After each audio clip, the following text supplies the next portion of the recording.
Mantan Kadif Propam Polri Ferdy Sambo dijatuhi vonis hukuman mati dalam kasus pembunuhan berencana terhadap Brigadir Nofriansyah Yosua Huta Barat atau Brigadir J. Putusan tersebut dijatuhkan dalam sidang di Pengadilan Negeri Jakarta Selatan, Senin, 13 Februari 2023, ini. Sidang dipimpin Hakim Wahyu Iman Santoso didampingi dua hakim lainnya Morgan Simanjutak dan Alimin Ribut Sujono. Wahyu Iman Santoso dan kawan-kawan memutuskan menjatuhkan hukuman pidana mati kepada Ferdy Sambo. Tata cara hukuman mati.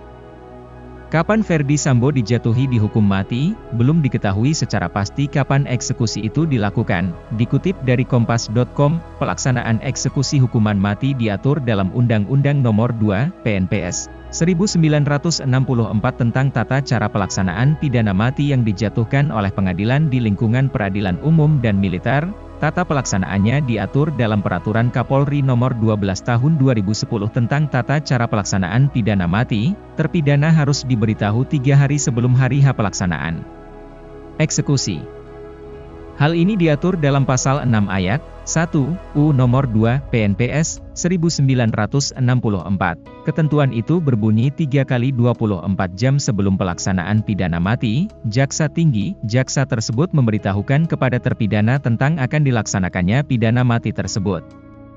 Berdasarkan UU tersebut, 3x 24 jam sebelum eksekusi, jaksa memberitahukan terpidana tentang rencana hukuman mati. Apabila terpidana hamil, maka hukuman mati dapat dilaksanakan 40 hari setelah anaknya dilahirkan, sebelum eksekusi. Kapolda membentuk regu tembak yang terdiri dari 1 bintara, 12 tamtama, di bawah pimpinan seorang perwira. Semua regu tembak berasal dari Korps Brigade Mobil atau BRIMOB. Selanjutnya, berikut tata cara pelaksanaan hukuman mati di Indonesia, seperti diatur dalam Peraturan Kapolri Nomor 12 Tahun 2010. Terpidana diberikan pakaian yang bersih, sederhana, dan berwarna putih sebelum dibawa ke tempat atau lokasi pelaksanaan pidana mati.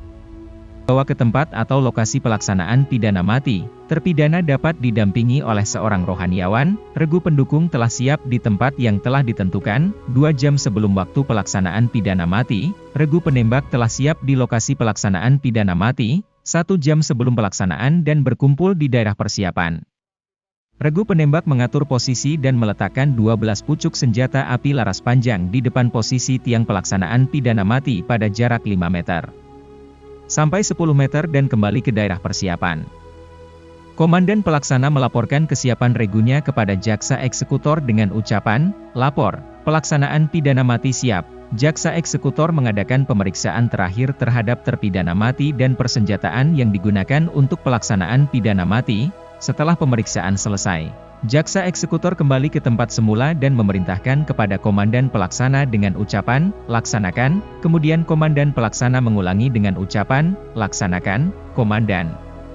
Pelaksana memerintahkan komandan regu penembak untuk mengisi amunisi dan mengunci senjata ke dalam 12 pucuk senjata api laras panjang dengan 3 butir peluru tajam dan 9 butir peluru hampa yang masing-masing senjata api berisi 1 butir peluru.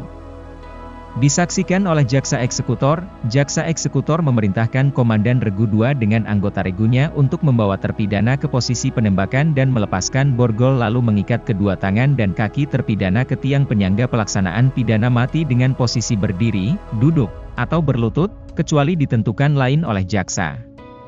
Terpidana diberi kesempatan terakhir untuk menenangkan diri paling lama 3 menit dengan didampingi seorang rohaniawan. Komandan regu 2 menutup mata terpidana dengan kain hitam.